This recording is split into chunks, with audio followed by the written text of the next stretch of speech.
Welcome in. More wisdom than you should be able to squeeze into a Skype 3-box. It's John Wertheim, our Tennis Channel insider, and on the right, a longtime New York Times tennis reporter and writer, Chris Clarey. Chris, great to see you. We woke up this morning to your tweet unveiling the news that the ATP WTA suspensions have been extended another 3 weeks. I take it we all saw that coming? Yeah, I mean, it's almost news now if they actually play tournaments right at this stage. I'm afraid that's where we're at. I think it's everybody kind of expects us to keep going and going for a while. It's the odds are against 2020, as people have been saying for a while. I personally have a little bit of hope for the fall. I see what's happening in Europe, especially. You see tournaments coming back there on the exhibition level. You see sports leagues like the Bundesliga and German soccer coming back. So, I mean, I don't think it's completely inconceivable, but it's going to be an uphill struggle, and it's tough to see these cancellations just drip. Huh?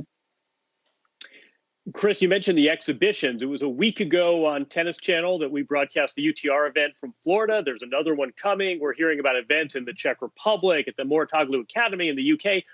What do you make of these unsanctioned events? Have you seen any, and what's your impression? You know, normally, probably like you, John, I mean, I'm not a big fan. I feel like there's so much tennis in a normal year. Last thing you want to do is kind of dilute the product or risk, top players getting hurt or situations like that. But now I'm out, bring it on. I'm loving any tennis that matters, that's suspenseful, that has a little bit of stake to it. So, I mean, I watched quite a bit of that tennis from Florida, and I thought it was enjoyable, a little rusty for sure, but I think it's what we have right now. And I think we're going to see more and more of those regional events. And frankly, I think it's the smart thing to do. I think we have to take what you have on the plate. Do we see a 2020 U.S. Open? Should we see a 2020 U.S. Open? Look, I'm seeing it. It's not going to be the U.S. Open that you and I know, that's for sure. I feel like they're going to try everything, and they need to. Obviously, there's a huge amount of revenue, huge amount at stake, so they got to find a way to be able to put it on there if they can. I think the odds are against many fans or any fans at all at this point.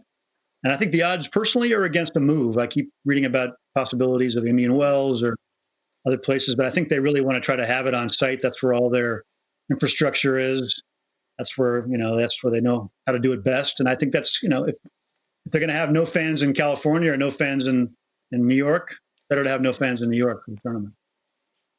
It sounds trite almost that we hear sometimes, crisis exposes the best and worst in us. I'm wondering, though, specific to tennis, what have you learned about the sport in the last 60, 90 days that may have surprised you? I got to tell you, I think I'm really not surprised by what I've seen. I mean, I think maybe the only thing that's been, probably encouraging and a little surprising is the top players on the men's side, Roger and Rafa, decided to go public and really push for a merger with the women's tour, which I think is also an uphill battle from what I've been hearing and reading. But I do feel like that's a bit of a surprise that the top guys would go out and put their own stake on that and try to make that happen or accelerate that process. Otherwise, we're seeing some good cooperation. We're seeing some of the divisions that have hurt tennis over the years.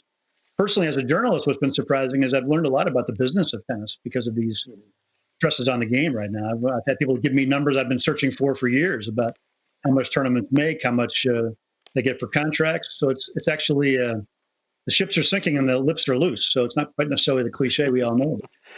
We're joined by Chris Clarey of the New York Times, who's been covering tennis for over a quarter century and other sports as well. Chris, you've been watching a little of the show today. We've been chronicling the legacies of some of the biggest trailblazers in tennis history. We're stressing that this list is not in order of importance. It's just chronological.